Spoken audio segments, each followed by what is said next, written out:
blood, sex, gore, and magic, black and queer representation in a Chucky show? Who would have thought?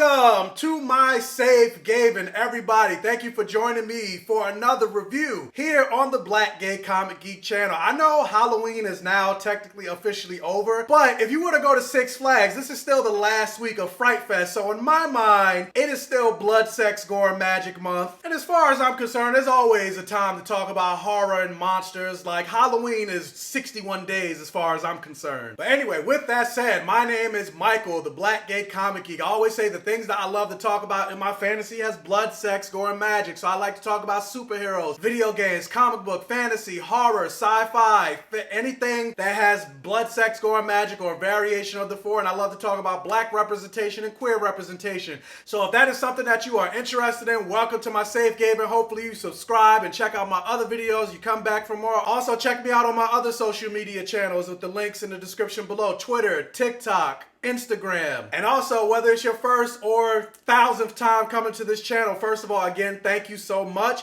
If you could do me a favor and hit that like button, it'll really help with the YouTube algorithm and getting this video and my channel out there so that I can continue to grow and continue to build a Black Gay Comic Geek safe haven community here on the internet. So with that said, yesterday, November 2nd, I just finished the first 3 episodes of Chucky, which is a television series on the USA Network and Syfy based on the Child's Play franchise. And new episodes come out every Tuesday, I think at 10 p.m. I didn't see episode 4 yet. I'm gonna watch that after I do this review. I was gonna talk about all 4 episodes in one video, but then I was like, you know what, let me do the first 3 and then maybe do episode 4 in and of itself, if that's something that you guys want to see, depending on how this video does, of course. But with that, this is going to be a non-spoiler review to hopefully maybe get people interested in the show if you're not watching it already. But like I said, the show is on the USA Network or the site. Like, I watched the first 3 episodes on the Syfy app that I downloaded to my Apple TV, so you can watch it on there if you haven't seen it yet. But for those of you that are coming to this review that have seen the first 3 episodes, or maybe you saw the first 4 episodes, no spoilers, but what do you think about the show so far? Hit me up in the comments and let me know your thoughts. Like, comment, interact for the algorithm. So anyway, let's talk about my thoughts for the first 3 episodes of Chucky. Surprisingly,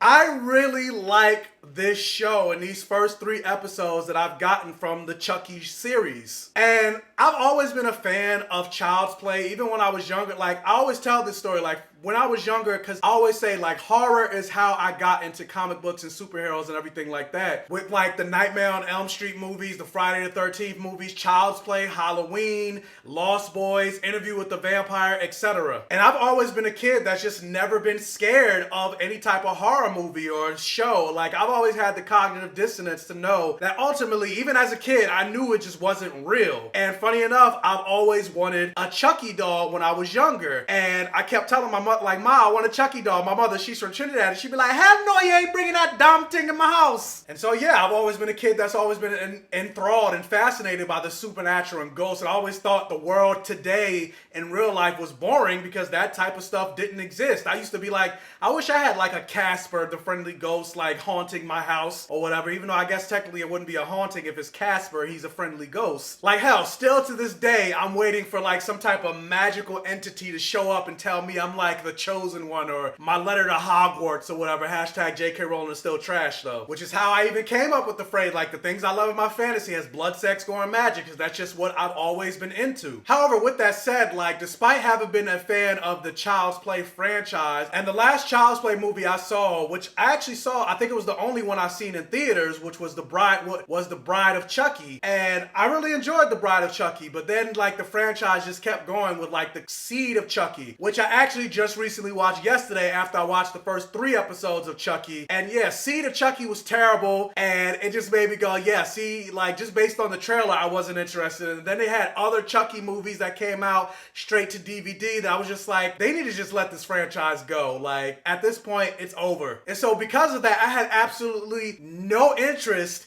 in watching this show, but somebody hit me up in one of my YouTube comments on one of my videos saying that I should check it out, and I may be surprised and I might actually like it. Well, I can't remember the person's name, but yeah, thank you so much for recommending it to me, because yeah, I really enjoyed it. And the thing about this show that I did enjoy is that, like, with the Chucky and Child's Play franchise, it's going back to basics by making Chucky a scary serial unaliver. I don't want to say the K word just in case the YouTube sponsors or the YouTube gods or whatever decide to demonetize this video. I don't make that much from YouTube anyway, so I can't afford to have any video be demonetized. Because like, even despite liking Bride of Chucky, I think Bride of Chucky, and then especially after watching Seed of Chucky yesterday, like, it just took the Child's Play franchise and started making it into more of a comedy and making Chucky seem less menacing and more of a joke. And the brilliant thing about this franchise is putting it back, again, going back to basics, where instead of having Chucky interact with a bunch of adults, he's going back and being a child's toy. And so the main character, I think his name is Jake, is a 14-year-old boy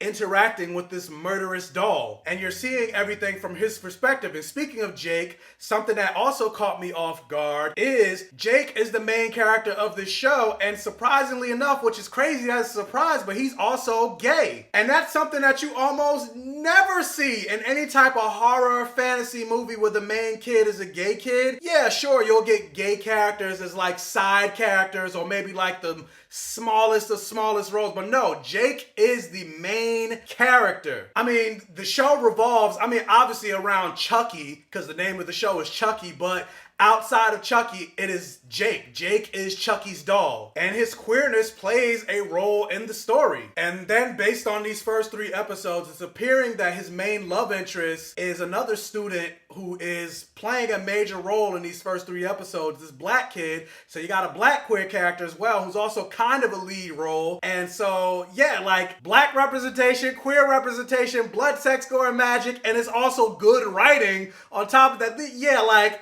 who would have thought I'd be excited about a Chucky show? I'm ready to watch episode 4. And of course, with this being Chucky, Child's Play, a slasher, like, and I'm actually surprised about, I've never really watched anything on USA Network or really even Syfy, but this show is definitely rated R. I mean, as rated R as they can be with kids, because I believe, and it's a good thing about it, like, these actors that are playing teenagers, 14-year-olds, and high school students, they're actually played not by 20-year-olds pretending to be 15, 14, or whatever. They're actually played by 14-year-olds. But despite that, and the thing I love about it is it doesn't shy away, from the blood, gore, and magic. Like, and obviously because they're played by kids, there's not going to be any sex, which I actually do enjoy, because the thing that, and I say blood, sex, gore, and magic, but obviously the thing that makes it a little brilliant and making the main character queer, a lot of people like to automatically equate homosexuality or queerness with sex. That's why, like, when you got the backlash about Jonathan Kent, Superman's son, being bisexual, and people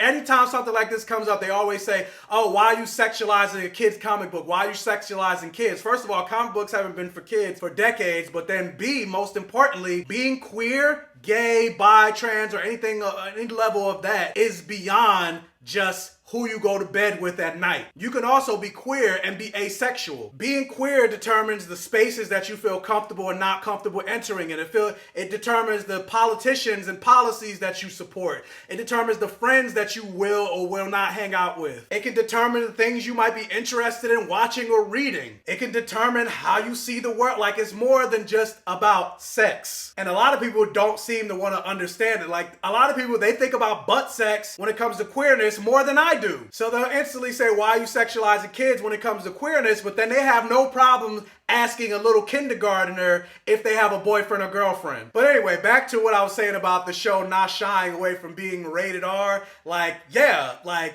Chucky is a serial unaliver, and so even though this show is populated by mostly kids, they have absolutely no problem unaliving a bunch of kids. And I love it. Like, Yeah, and then also not even just that, but like, again, what I said about this show being rated, like they curse, Chucky's cursing, the kids are cursing, like it seems very realistic. And funny enough, the show also takes place in Hackensack, New Jersey, so you know, hashtag Jersey, getting some Jersey love in this show. I don't think I've ever been to Hackensack, and it's not that far from where I live. It's probably like a half-hour drive maybe. But the main villain of the show, like this girl named Lexi, because this show deals very heavily with the topic of bullying. And this girl, like, I don't want to say she deserves to die, but there is something that she does in episode 2. Like, I'm not going to say what it is. It's a non-spoiler review. But there is something that she does in episode 2 where I was just like, oh, I would have beat the hell out of her if I was Jake. Jake didn't do anything. She takes bullying to another level, and she deserves to get her, like, she deserves something to happen to her. Again, maybe not death, because I mean she is still 14, 15. Like, there's some trash stuff that I did when I was a kid. Does that mean I deserve to die? Depending on your perspective, maybe. And obviously if you're a kid, you probably might have that thought too. But like, she is a terrible person.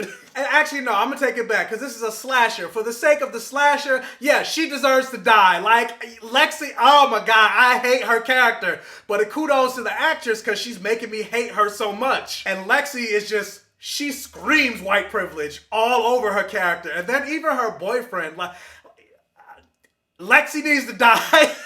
But yeah, I can't wait to see how the show unfolds from here. I believe there's only 8 episodes in the first season. So hopefully enough people are watching it that it gets a second season. Because so far, I'm definitely invested. I would like to see more of these characters. I would like to see more of the budding romance between Jake and Devin develop. And also with this show, you're getting more backstory into Charles Lee Ray, Chucky himself, as a child. So it's doing more in developing the mythos of Chucky himself. And coming back to voice the character of Chucky is Brad Dourif, who's been playing and voicing Chucky and Charles Lee Ray since the beginning, I believe. I kind of wonder if Jennifer Tilly's gonna show up at some point, because I do believe they make it seem like all of the Chucky movies are canon to this series, because Chucky does mention that he has a son, which happened in the seed of Chucky. But yeah, I'm not gonna rate it because the show's not over yet. It's only the first 3 episodes, but I would definitely recommend checking out Chucky. And I'm gonna edit this and watch episode 4 now. Like I said, depending on how this video does,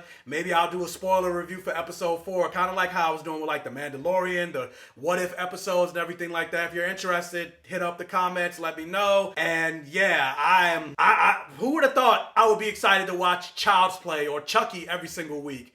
But yeah, I am. But anyway, like I said, if you want to see more of these videos, more of me talking about Child's Play, if you can hit that thumbs up button, it'll help with the YouTube algorithm and getting my video out there. If this is one of your first time checking out one of my videos, please check out the other videos on my channel. And if you like what you see, please subscribe for more. Hit that bell notification button so you're alerted every single time I post a new video. And tell your friends, families, and neighbors about my channel to help me continue to grow. And as always, I will catch you guys next time.